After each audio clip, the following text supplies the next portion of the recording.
Министерката за образование и наука најави лиценцирање на училишните психолози за да детектираат разни видови проблеми во училиштата и да превземаат мерки. Јаневска најави дека од Комората на психолози ќе побара да се организираат и додатни обуки за психолозите, бидејќи едни учеле по стари, а други по нови програми.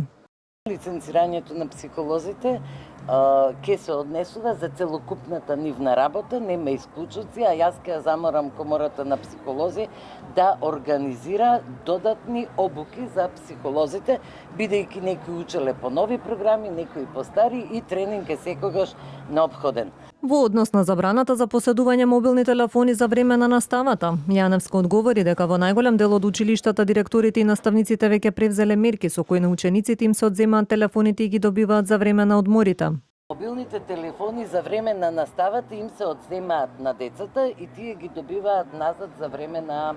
одморите, што е добра пракса, но со оглед на тоа дека не ни е целата земја покриена со интернет мрежа, со смарт табли, ворете ви благодарам,